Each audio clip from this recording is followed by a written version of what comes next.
It's one small step for man, one giant leap for mankind. This is the Cosmick Voice.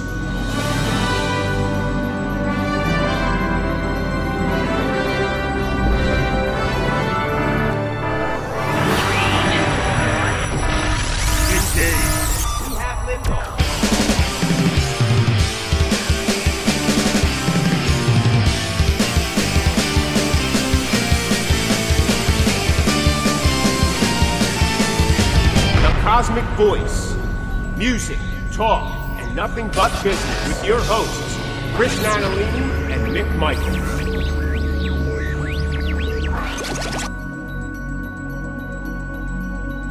Hello, everyone, and welcome to the Cosmick Voice. This is Season 6, Episode 18. I am here with my co-host, Chris Natalini. What is going on, everybody? And I am Mick Michaels. Welcome back, everyone, to another show. Chris, how are you, sir? Doing fantastic, my brother. How about you? I'm doing good. You know, I gave my standard introduction bumper like all the other guys do until I go into my regular self. They put on a little shtick in the beginning, a little bit of something. You know, based off of our previous podcast talking about other podcasters and online celebrity type of streaming people. Yeah. This is going to be a good one. Nah, I don't know. You know, just, you know, man. You know what? I do have something to report today. Okay. As of today, when we are recording this, let me. So, on top, so I got a message about an hour before we started recording tonight, and it goes, "Hi, Chris. I'm the writer from the New Yorker magazine. I'd like to write a short piece about data correction. If you'd be interested, it's been in a lot of headlines after Rich's Musk lawsuit, and I thought it'd be fun to learn the story behind the band and what the members have gotten into since. Would you be up for a chat?" So I got that about an hour ago. Like 10 minutes later, I said before on the podcast that the four of us are in a group text message, and my guitar player got the same one. And so we've been pretty much harassing my buddy Rich for the past hour about how we're going to call. I told him, I said, listen, I have data correction CDs I need to sell. I need to plug other bands. I got a podcast I need to plug. I'm like, I got stuff that needs to happen, bro. And I was like, and you're that guy that's going to help me do that. That's crazy. That's awesome. That is awesome stuff. We're not going to do anything, though. I wouldn't do that to my buddy. Well, I don't understand. Did they want to talk about the case, which I don't think you guys have any details, or are they really going to talk about the band? No, I really think saying stuff like, that's kind of what we were talking about. Like, I really feel that them going, hey, we want to talk about the band. I mean, the band hasn't been together since like 2007, I think. You know, we want to talk about the band, and, you know, they want to get dirt on, you know, my buddy Rich, the drummer. And first of all, there's nothing to really tell. I mean, he's super talented. He's a dad now, and he's done some really cool things. He designed drums for the dude from Red Hot Chili Peppers. He played my buddy Rich's drum kit on Saturday Night Live many years ago, and literally no dirt. He's like a dad, and, you know, he's just a Norristown guy. And so I don't know, man. I don't know what they want, but apparently, you know, we were busting Rich's chops about how we were going to sell him out. We're going to call TMZ. And I was like, I got all this stuff to sell and blah, blah, blah. And he was just, you know, he was like, God, please don't. Well, there you go, people. You don't have to buy the New Yorker. You heard it right here on the Cosmic Voice. There was no dirt, but you got the lowdown. He's like, don't even respond. I was like, I wouldn't do that. Like, because even just responding, and as you know, the media, this is like legit media. This isn't blabbermouth, you know, the TMZ of metal news. Right. You know, so anything you say, they could use against you. So I was like, I said, bro, I had no intention of even messaging the guy back, but I thought that was really cool that I'm being hit up by the New Yorker. I told him in our text message, I was like, listen, did you ever, when we were playing Allentown at the Sterling Hotel, did you ever think we'd be in the New York Post together? There you go. Hey, listen, with the New Yorker, you get some like 1920s type of caricature of yourself. You know what I mean, in the comics. Right? So it may be worth just, you know, reaching out. I didn't even know there was a still New Yorker. I thought that paper was over. Yeah, I don't know, man. That must be that's a highbrow type of publication. Yeah, and that's the thing, right? Like it's very highbrow. Like they want to do a story about a Philadelphia-based metal band. No, that's not even close to being slumming true. it, man. But slumming what a it. way to get Right. What a way to get me to read the message and consider it. Yeah, really. Well, hey, listen, though, man, you're on somebody's radar because of something. Right? Listen, that's people pay big money for PR for that doesn't even work. Just look at my Facebook. Everything you need to know is right there. Nothing helps you better. Nothing helps you better than a lawsuit. Exactly, bro. Exactly. So other than that was pretty much my excitement of the past, since we last chatted. Oh, that's amazing. That's awesome. That's really good. Pretty cool, right? Yeah. Yeah, I thought that was pretty cool. I guess in time it'll settle down, but, well, if they keep dragging it on and there's appeals, you may be forced to do some quick interview, somebody knocking at your door. They track you down social media-wise. What's to stop them from finding you at your work or texting you on your cell phone, Now I'm really mad they didn't print our names. Because you know my name. You found me on social media. They could have been listening to the podcast and you told them, when they got you off of Metal Encyclopedia, that names were listed right there. Well, there you go. Let's find out who these guys are. Bro. That's very true. That is very true. Very true. Well, how about you? What's new with you? Anything good? We're getting ready to, probably by the time this airs, we'll have our new CD out, our extended EP, Metal Up, for the band. We've been working on it and doing a pre-order, autographed copies, that kind of thing. Really going to push the physical media this time. Cool. And we talked about it before on the show. I understand that the digital is a component to bands reaching fans or music listeners. A stat just recently came out. I read in an article that 86% of music listeners use some form of digital platform, being Spotify or YouTube or Apple Music or something of the like. So the numbers are going up. Now, I don't know how they get that number per se. I guess it's subscribers based on sales. I'm not quite sure, but in another part of the article, they did talk about there are certain streaming platforms that seem to work better for some music genres over other music genres. Apparently, like hip-hop doesn't seem to gravitate towards Spotify. They gravitate towards SoundCloud. Now, they also talked in the article about the new changes that occurred in December, starting with Spotify, and how this article, I'm not going to call out the article for whatever reason, but this article stated that they themselves and the people that they're writing for felt that what Spotify was doing was pretty much criminal, taking money from artists to give to other artists, simply because they don't make so many streams. And we've talked about that before on the show briefly. Yeah. So because of that, they actually said that they're not quite sure that they want to recommend Spotify as an artist outlet right now. Because of these type of, yeah. And I mean, that makes perfect sense to me. I mean, again, if people are having so many streams, to get like $7.50. Probably going to be 6 trillion streams. No, it's just under like 3,000 streams. But okay. But still, I mean, think about it. $7.50. It's not real. I mean, you could do that with a CD. You get CDs. You get them manufactured or produced however you want. You sell them for $10, $12. You can make a profit of $7.50 or more from just that one sale. You don't have to sell 2,000 of them, 3,000 of them, because you're making the markup is better per item, per unit. Yeah. Believe it or not, according to this article as well, and I've seen this in a few other places, and again, this is kind of like dry information, like whoop-de-doo, but CD sales are back up on the rise. By that, I mean CD sales from CD houses that bands use to have them manufactured.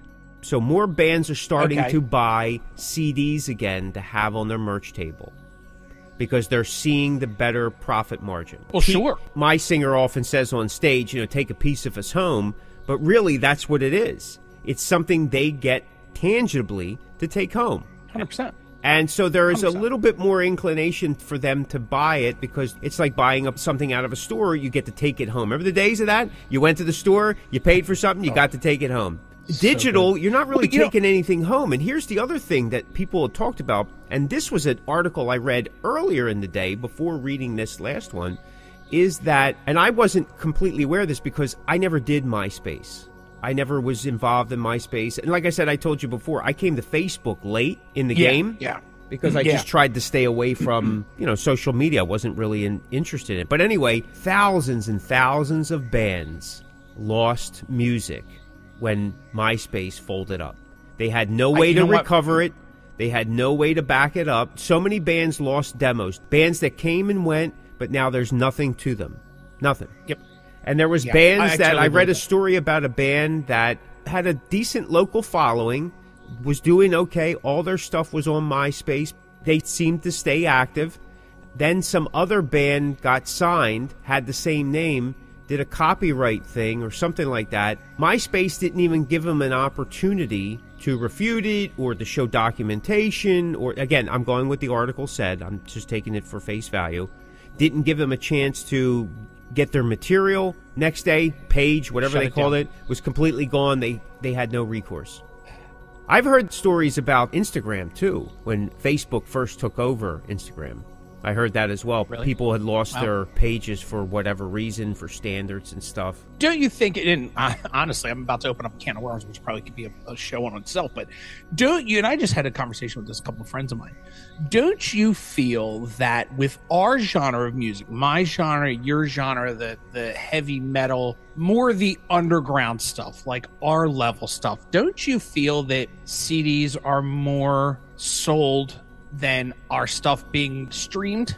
Yeah, absolutely. Listen, I'm not afraid to say it. Streaming for me is it's a complicated business, and I don't get it. I don't understand it. I don't like it, and I don't do it myself. So because of that, I have this blockade with it. But I get why it's needed. Don't you consider Sirius XM streaming? Because I know you listen to that.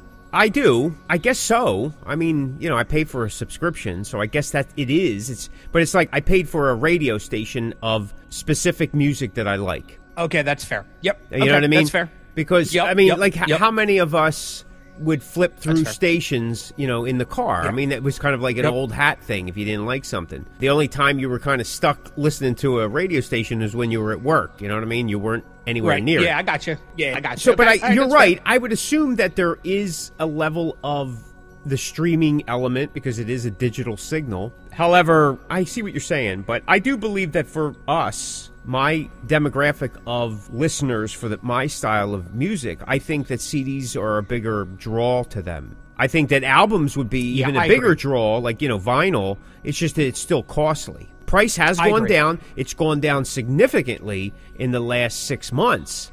Lead times have gotten a little better, too. I am assuming that lead times will get better and better with every 6-month increment, I should say. And I think because of that, then pricing will come down. I think it's going to cap off. There's still going to be a certain amount. But right now, you can get, for an artist, for a couple $100, you can get, 100 CDs and cases and stuff. And even cheaper than that, you can get them in just those little slip cards and stuff like that. Vinyl right now, I think for 100 pieces. Now, this is kind of like stock stuff, black, basic label, some artwork. Maybe the sleeve is just plain vanilla, whatever. They got it down to almost $1,000 now, which isn't bad. Oh, wow. Considering just a couple years ago, it was like $2,200 or more. Yeah. Okay. Yeah. The one-offs are very expensive. Of course, the more you do, the better you get per unit. But then you're sitting around with, like we do with CDs, right? A lot of times. Exactly. Now, the thing is here's the thing. Anymore, like we've talked about that before, like both you and I have boxes in our basement of CDs from the old days of stuff we would buy. Mm-hmm. I don't do that. I get small batches done now. There are places that will do small batches, and I can keep it affordable so I can pass on the savings to the listener or the customer as well, however you want to look at it. And that I'm not so overstocked that they've become coasters for Christmas. Throw them extra in bags and go, here, just put this around your house. It at least saves your furniture, right?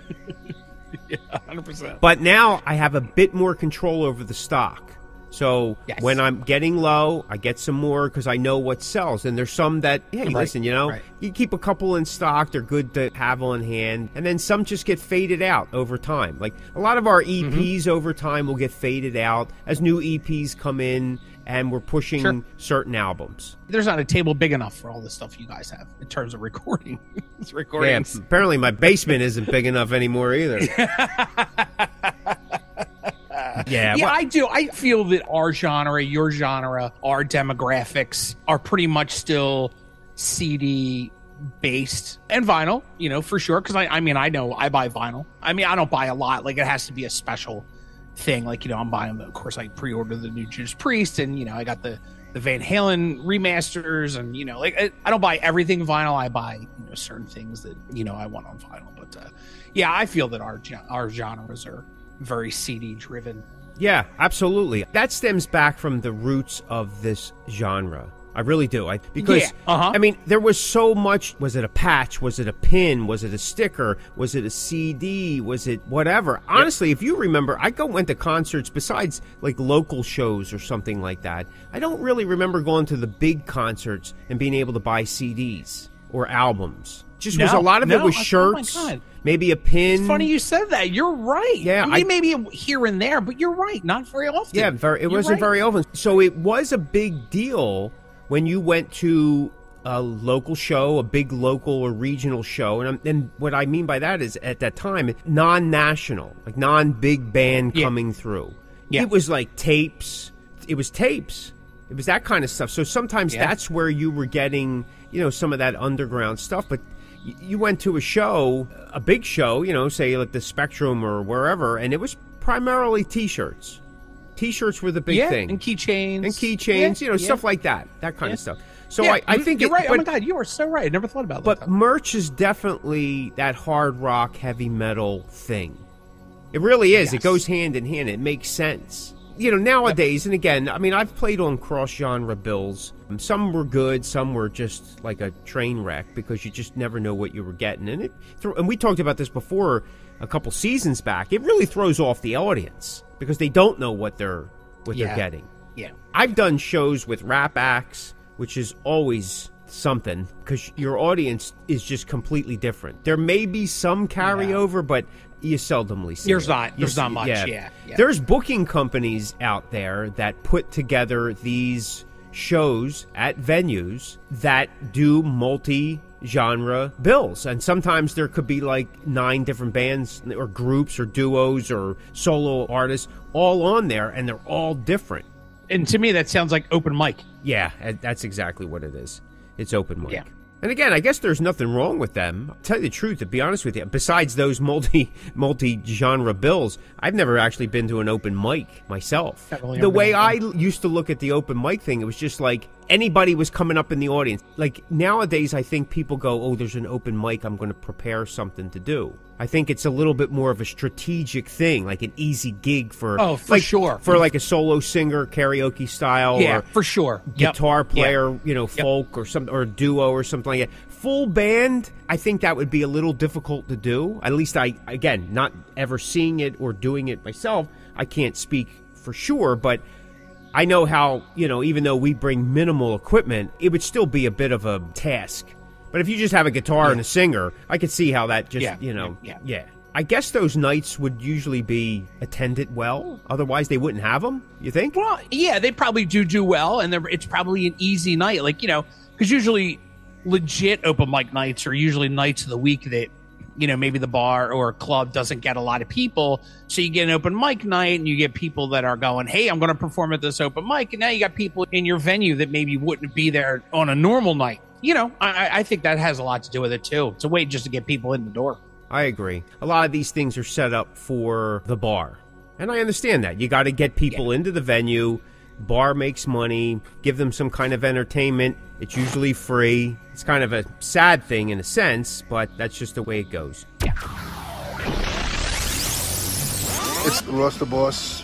Take it down. This is Stephen Pearson from Rat, the Rat Bastard. You're listening to the Cosmick Voice. All right, man, let's get to the topic of the show. Let's do it. So the topic of the show is, does talent count? Do you need talent to make it in this business, in this crazy, crazy world? That's crazy business? It's debatable. It's debatable. Chris, what do you think, buddy? When we talked about doing this episode, I really kind of thought about it all day because I don't want to come across as someone that cuts people down in terms of, I don't want to say certain genres of music I don't consider talented. talent is a harsh word, right? Because you never want to say, oh, that person's not talented. But I will say that there are, and I don't want to be that guy, but there are things that I hear, whether it be on the radio or whether I see on my television, that I go, I don't understand. And I'm not saying that because I'm a 50-plus-year-old metalhead. I'm saying that because it just doesn't make sense to me. Like where I work, I'm in a warehouse. I drive for a company and my stuff comes out of a warehouse. So when I load my truck in the morning and come back in the afternoon, guys in the warehouse are playing music. And it's a lot of it is radio based. And right now, one of the big genres is mumble rap.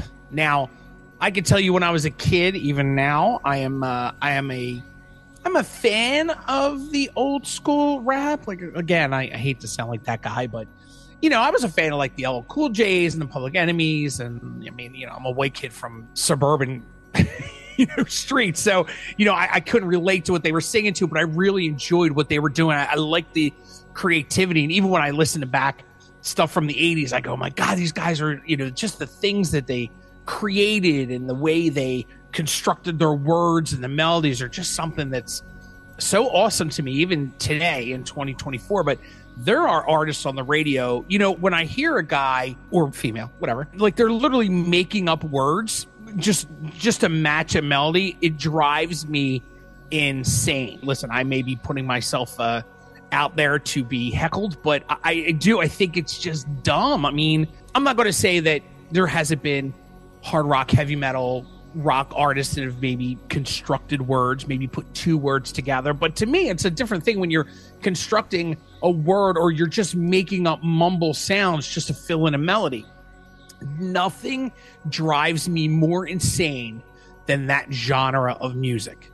I absolutely do not understand it. And there's so much of it out there. Anybody can people that create a beat, throw just some words to it, it becomes a hit. I don't understand it. I really don't.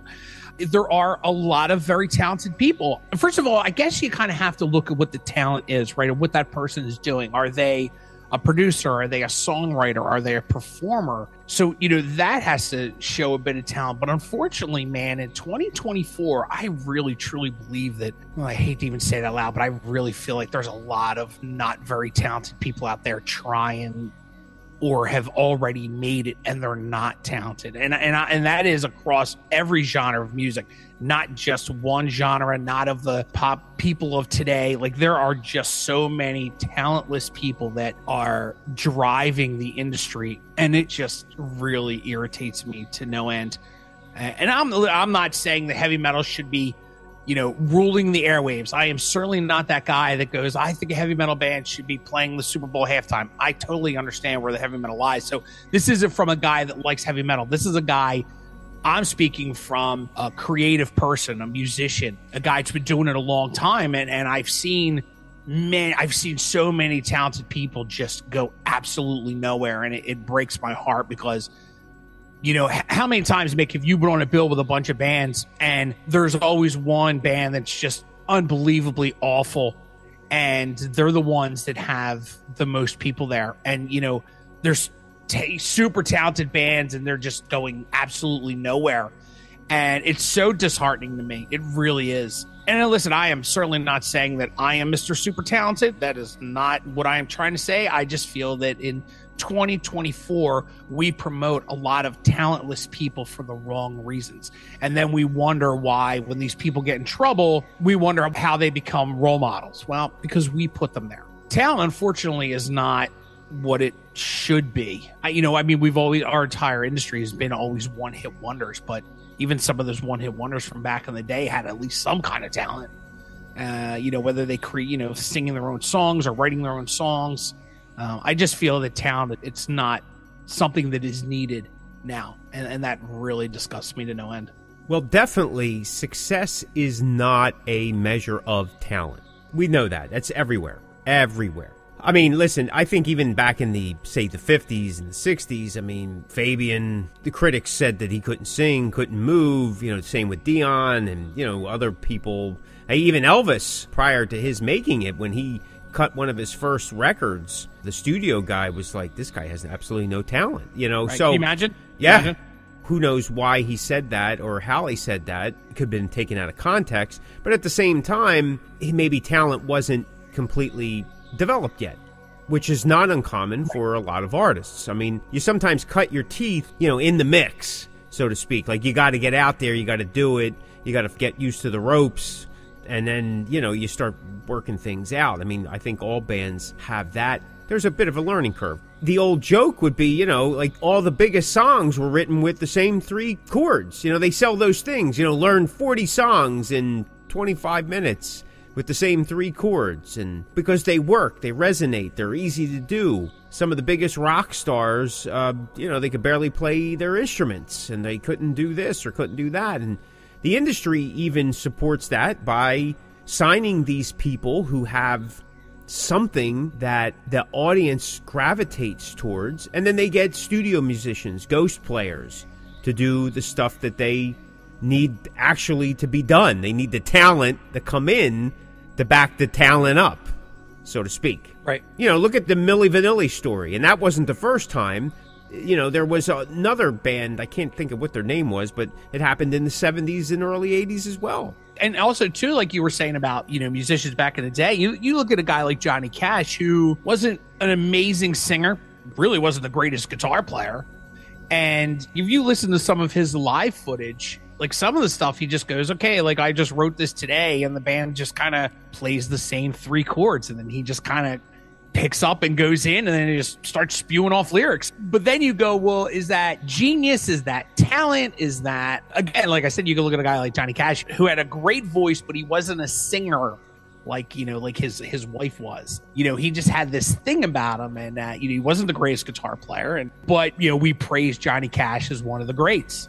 There's a story about Bob Dylan. Now, I've never been a huge Bob Dylan fan. I guess I didn't get it. But then again, that was before my time. However, I was a fan when he was in the Traveling Wilburys, if that makes sense.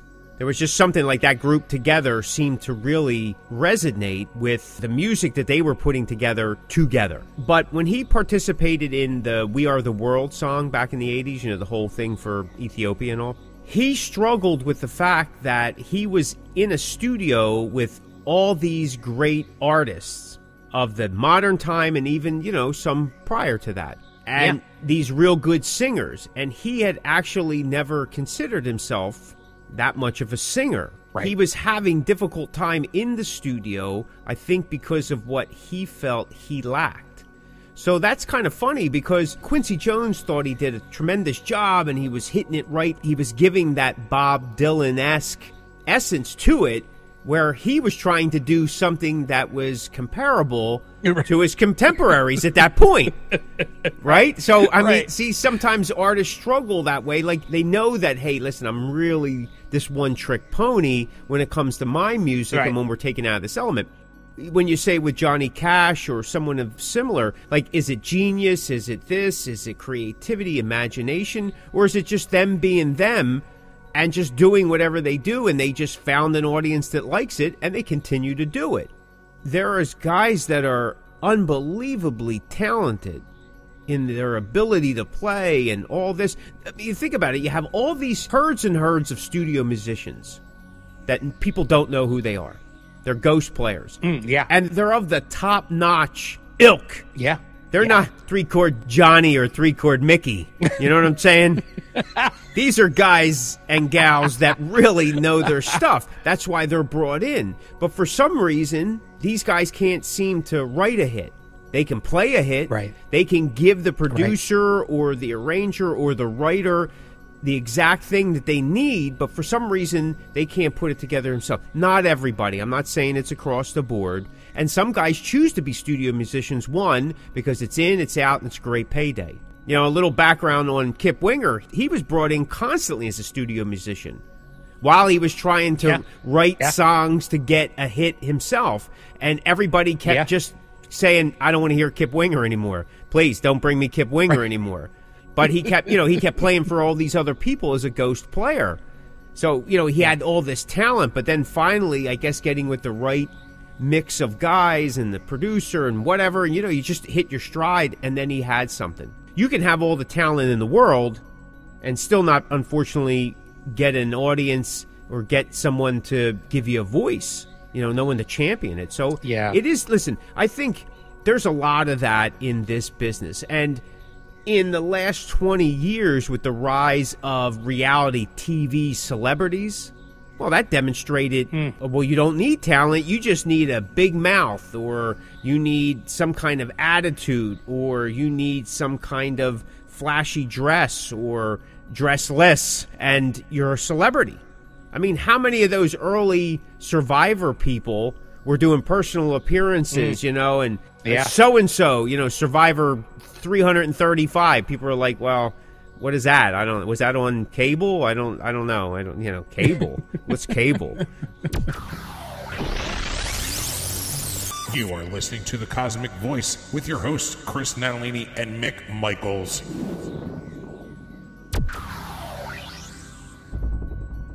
You can also lump in your influencers now, like, the record labels and television, movies, they're all pushing these influencers, these social media influencers, as people that are actors, and they're putting them into these positions. And I'm like, does you having a YouTube, and I could be completely wrong, but if I have a YouTube channel, is that going to turn into numbers in records and movies? I mean, I guess in theory, but does it really?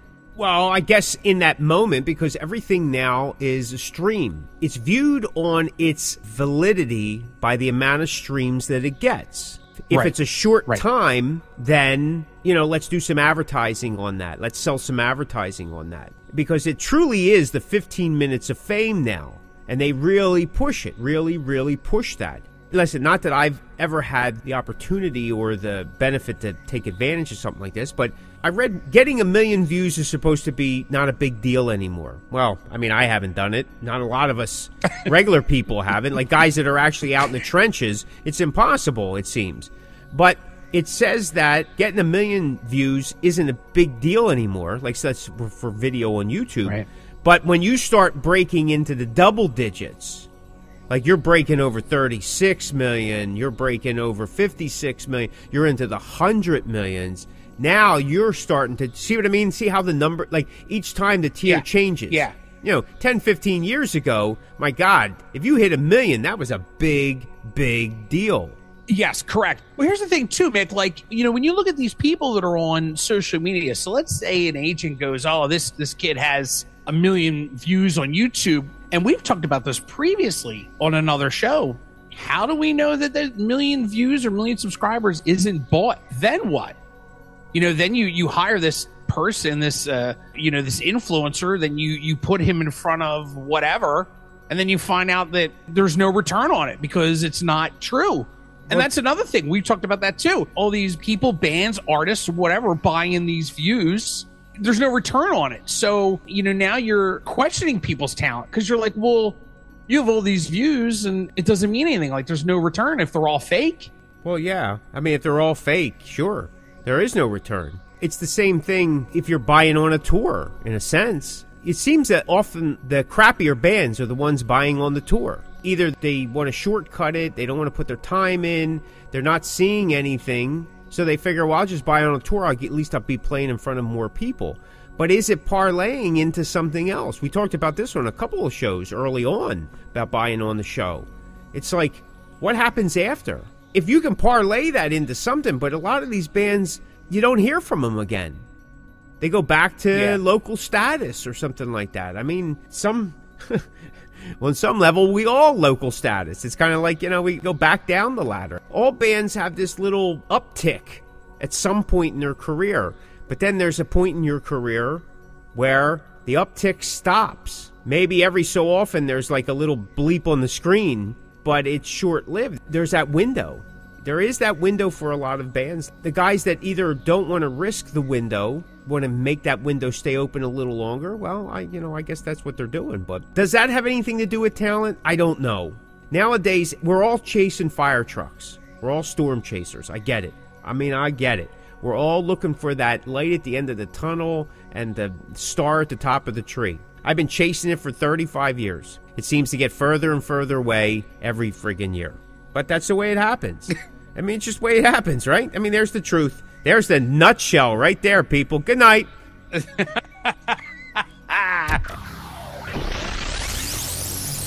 The topic is, does talent count? Well, no, it doesn't. There's your answer. It doesn't count. You could be the best and still not have a career that you want. You could be the worst and have a great career. And you can be somewhere in the middle, wishy-washy. There's guys still with a career, and they've been schlocking around crap forever. But for some reason, somebody at one time liked something. And nowadays, you just have to had one minor... Now, this is back in the day. I don't know how things... So here's the thing. We know that artists from our day, if you had even a mediocre hit, you're able to kind of parlay something today. You're living off of what you did 40 years ago. And I'm not saying that they're selling out places. No. What I'm saying is they can get on these cruises, they can get on these festivals, and there's enough of them. They may not be top billers, but they're those filler billers, the ones in the middle, not the locals that paid to be on, but they're those guys in the middle, like, oh yeah, I remember them from, 86 or whatever. But that's how they'll able to keep things going, and then they start rebuilding a following. Because somebody goes, oh, I remember them, and then here we go, okay. And it may not be anybody but one of the original members, who knows. But for these other bands that don't have anything, like, so my point is artists and all that, like, say in the last 15 years that had a one-hit wonder or something, where are they going to be 40 years later as if, the artists from the 80s are now? Some of them are parlaying a small career again. What are these artists going to do? Because they didn't have the same physical sales that these other artists did. They had digital sales. Now, they say that digital is never going to go away, but like we brought up with the MySpace thing, there's thousands and thousands of bands and artists that lost their demos. They're gone. Never to be had again. Yeah. Yep. Guys lose their Facebook pages all the time. They get hacked, they get blocked, they get, in Facebook jail, like they call it, or whatever that means. And then they can't access their stuff. I don't know how much stuff is on... I know photos and all. I don't know how much music per se now is on Facebook. Because at one time you could upload some stuff, but I don't think they have that feature anymore. I don't think so. I think you have to be, in a program that you could upload. So, but still, the truth of the matter is, if something goes down, you lose everything unless you're backing it up yourself. Yeah. Right? Which is always a good practice anyway. And actually, that article that I talked about earlier, it was actually one of the topics that we have listed for this season, which I'm not sure we're actually going to get to, about, like, where are the better places to get your music out to, how to, go about. Believe it or not, you know what the first thing that they said was? Your own website. Yes, it's still a digital format. And the truth of the matter is you're probably not getting the same amount of hits as, say, a Spotify, YouTube, Apple Music. But if they hear you at a show or they come across you some other place and they go to your website, and we've been saying this from day one, have accessibility at your website. Keep it a single hub. If they want to go off and check out some other stuff, cool, let them do it. But give them enough to keep the interest, whether it's, small e-commerce. Now, again, I've always talked about it. I don't do a lot of big e-commerce on my website. There are some things there, but primarily our commerce is at the shows because that's the kind of band we are. That's just the kind of band we are. We do the live stuff. We've always been. We knew that before COVID, we were a band that really felt the effects of that during the whole shutdown. And I know other bands did too, but that's how we made what we were able to do work because of the shows and the merch table. We didn't rely to sell merchandise through our Facebook or our, Facebook page or, any of the social media or even our website, but we do give stuff on the website so that they can access. I was really appreciative of that. And again, part of the thing is that those sites could disappear at any time. You just never know. Yeah. You never know, yeah. I mean, I think what's happening now is that sites are being bought up or swallowed up. Like Bandcamp, you mentioned that was recently purchased, and they let go of a lot of employees. However, we don't know how it's going to be in time. Every time something's bought by a larger company, changes come about within that year. They slowly start to, Yeah. they're trimming the fat. They're trying to Yep. streamline Yep. stuff, and then they want to maximize the bottom line. I mean, it's business. I get it. But then who pays at the end of it?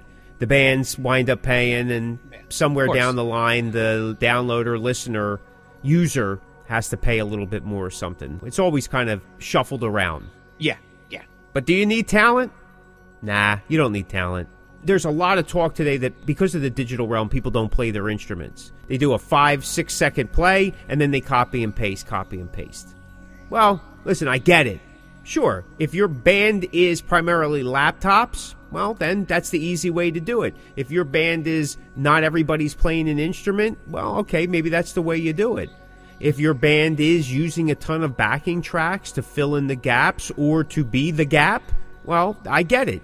But if you're people that are actually playing and don't have that ability or resource for that, well, then it is important that you play. Do you have to be the best? No, we've said it all the time. Talent is subjective. That's the thing. It's just like art. Art in itself is very subjective. People go, oh, that sucks. And we talked about that in another episode. Saying it sucks doesn't mean that it really sucks. Saying it sucks is more of a personal thing. It means, listen, I don't like it. It's not my cup of tea. I get it. Right. And I like a lot of different tea. But, you know, when you get into some of the exotic stuff, well, maybe I'll just keep to the basics. There's people that like that. But people tend to have a misconception of when someone says, that sucks, that means I'm no good. Well, no, that's just somebody's interpretation. Because if that was the case, there'll be stars, celebrities, rock musicians that I'm still wondering, like, I don't get it. I don't like it. I'm not buying it. Somebody is. That would be the case for a lot. But the talent that I think that you need is how you approach it, the perspective. So you could be talented in a lot of different ways and maybe not so talented in other ways. And this is knowing your strengths and weaknesses. And we talked about that before multiple times. There's always going to be somebody better than you. There's tons. Like, I don't consider myself a musician. We talked about this on air, off air. I've spent my entire career saying that. A musician is somebody who can read music, sight read, knows the routine, can hear, play, doesn't have a problem. Well, I can't do any of that. I got to work at it. And because of that, for whatever reason, laziness as a kid, didn't want to rehearse, tunnel vision, yeah, all of that, and then some. But I've learned that what I need to focus on, I need to make the best that I possibly can. Yeah, I'm not Dream Theater. I can't play like those guys. I'm not Rush. For show. But you know what? Maybe I could pull off 3-chord Mickey. Not so bad. I do it pretty good. Been doing it for a while, and it seems to be paying off to some degree. Am I going to go toe-to-toe with George Lynch? Absolutely not. But I'll play an E chord for him in the background, and I'll do the best job I possibly can. That's my talent. I know what my strengths are, and I can make that work. And there's nothing wrong with that. Some people are great business people. Some people are great people. And you need all that. Yeah. You need all that in your camp. Talent's subjective. Do you need it to be successful? Well, no. Our society has proven that. But it doesn't hurt. Somebody once told me, you want to be a warrior in a garden and not a gardener in a war. What do you think, buddy? You got anything else you want to add? Not after that. I couldn't end a show better than that. Well, there you go. If you like that episode, check out some of our other episodes at www.thecosmickvoice.com. Step into the Cosmickverse and fill that void. Thanks so much for listening. This is the Cosmick Voice. Be sure to check us out at thecosmickvoice.com. Like and follow us on Facebook at The Cosmick Voice.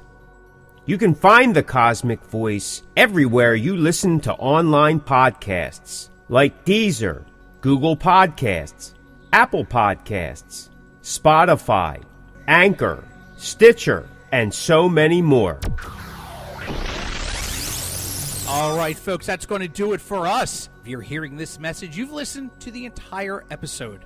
And for that, Mick and I would like to thank you from the bottom of our hearts. And we hope you enjoyed this new episode. And if you did, please leave us a review on Apple Podcasts and Spotify. Also, feel free to let us know what topics you'd like to see covered in future episodes of The Cosmick Voice. And you can get in touch with us through thecosmickvoice.com and, of course, all of the Cosmick Voice social medias. Take care and be safe.